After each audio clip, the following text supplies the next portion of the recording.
This is Optimal Work Daily, episode 1306, 4 Signs You Hate Your Job and 5 Things You Can Do About It, Part 1, by Kristin Wong with GetRichSlowly.org. And I'm Dan, I'm your host here, and welcome to another edition of Optimal Work Daily on this Sunday.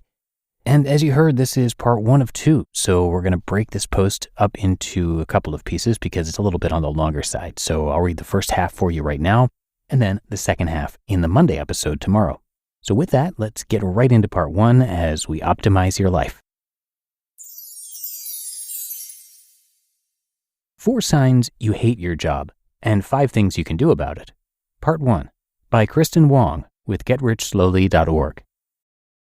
Over the summer, I read a book that likened a miserable job to hanging onto the edge of a cliff. I thought it was an appropriate analogy. Like most people, I've been there, and that's totally what it feels like. You know you have to let go, but letting go is scary. You can land in a better spot, or you could meet your ruin. The author argued that sometimes letting go of that cliff is gradual, but once you do, you usually experience success. She had examples, but I imagine there are plenty of letting go stories that didn't turn out so well. Still, I'm a fan of letting go of things that don't serve you well. I also understand that some don't feel this is an option, for financial reasons or otherwise. I've been thinking about this a lot lately. How do you know when you're on the edge of a cliff? What can you do about a job you hate, and how do your finances fit into the equation?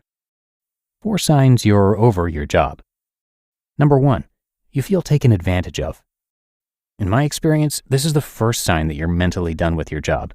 You feel more than just unappreciated. You feel your boss is taking advantage of you. It's one thing to not get a pat on the back. It's another to feel like you're being manipulated. In my own experience, failing to speak up for myself has led to this situation. Some bosses viewed me as the good little worker bee who didn't give them trouble. Thus, if they had outrageous demands, I was the first person they'd go to because I was the easiest. I've learned to slowly break myself of this meekness and set a boundary between being a pushover and being a hard worker. A study from Florida State University backs up my experience. It found that when given an unreasonable amount or type of work, loyal, dutiful employees became jaded. When workers felt they were being taken advantage of, researchers found a 50% decline in quote-unquote helping behavior and a 35% increase in quote-unquote anger at supervisors. 2. Getting fired doesn't sound so bad. I was once contracted on a project known throughout its company for being completely terrible. Workers were expected to put in 50 hours a week for no other reason than to showcase their dedication. The project was so miserable, even seemingly kind colleagues would throw each other under the bus if it meant saving themselves. My cube mate, Ron, hated the project. Once, I went to pick something up from the printer and found Ron's resume in the lower tray. I discreetly handed it back to him. Slightly embarrassed, he laughed. Wow, that shows you how much I care about getting fired. If getting fired doesn't sound too bad, it's probably time to let go of that cliff. Side note, Ron did let go. Shortly after, he found his dream job and moved to Hawaii. An extreme but inspirational example. 3. You purposely slack off. That Florida State study also found that hard workers had a 25% decrease in productivity when they felt they were being asked to do too much. I hate to admit it, but I've been there. In the past, I've purposely slacked off due to resentment. I was angry, frustrated, and stressed out, and to protest, I passive-aggressively put in less effort. Now, this is a really dumb thing to do because it doesn't really get the point across. Instead of being sympathetic to your dissatisfaction, your boss is more likely to focus on the fact that you've turned into a slacker. Also, work ethic is something I mostly cultivate for myself, so submitting lazy work is doing myself a disservice. And 4, you feel stuck. It's a terrible feeling, the desire to move forward when your current situation is holding you back. You feel captive, and the more captive you feel, the more frustrated you get. To me, this is the primary sign it's time to let go. I don't cope well with feeling stuck, but letting go means different things for different people. My mom, for example, has felt stuck at her job, and her letting go was more of an emotional process. More on that later. 5 things you can do about it. 1, find something better. If you feel taken advantage of, you probably feel undervalued. If you think you have a lot to offer a company, perhaps you can find something better. However, you also have to consider what exactly would make you feel valued. For some people, that's not always money. It might mean a better position or more time off or simply more praise. Finding something better might mean earning less, so you have to weigh the practical factors with the emotional ones. Example, When I was a technical writer, I felt stuck. I knew the chance of switching careers and earning less money was high, so I asked myself some questions. What's the likely difference in the amount of money I'll be earning? How long am I willing to earn less before I decide to go back to a dissatisfying but more lucrative career? What lifestyle comforts am I willing to give up? How hard would it be to return to that career? How much would I earn upon re-entry? And finally, is it worth the difference in salary to try doing something I love? My answers weighed more on the side of switching, so I let go. 2. Hear that on tomorrow's episode. You just listened to part 1 of the post titled 4 Signs You Hate Your Job and 5 Things You Can Do About It by Kristin Wong with GetRichSlowly.org.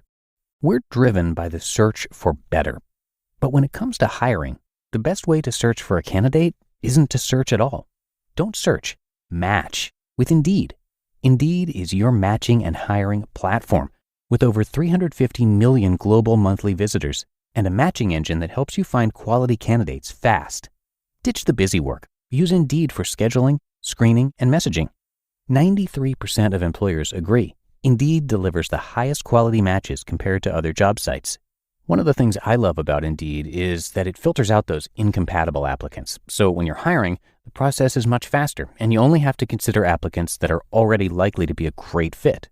And listeners of this show will get a $75 sponsored job credit to get your jobs more visibility at Indeed.com/startup. So just go to Indeed.com/startup right now and support our show by saying you heard about Indeed on this podcast. Indeed.com/startup. Terms and conditions apply. Need to hire? You need Indeed.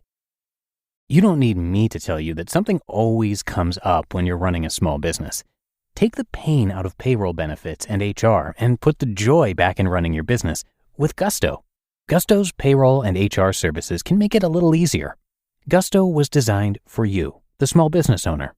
They take the pain out of running a business, automatically calculating paychecks, filing payroll taxes, setting up open enrollment. Gusto does it all. Want more? Time tracking, health insurance, 401k, onboarding, commuter benefits, offer letters, access to HR experts. Well, you get the idea. With Gusto, you can focus on the joy of running your business, and it's super easy to set up and get started. And if you're moving from another provider, Gusto can transfer all your data for you. So it's no surprise 94% of customers are likely to recommend Gusto. 94. And here's the best part. Because you're a listener, you get 3 months totally free. All you have to do is go to gusto.com/OWD. Again, that's gusto.com/OWD. And I'm telling you, you're going to love Gusto.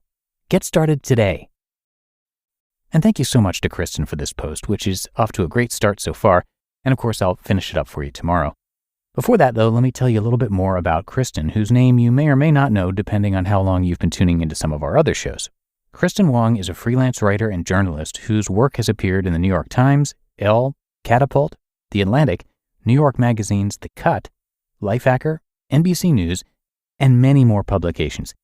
She's a winner of the Society of Professional Journalists NW Excellence in Journalism Award, and she's worked in technical writing, as she mentioned in the post. She has produced online videos and even wrote a comedy series for Netflix.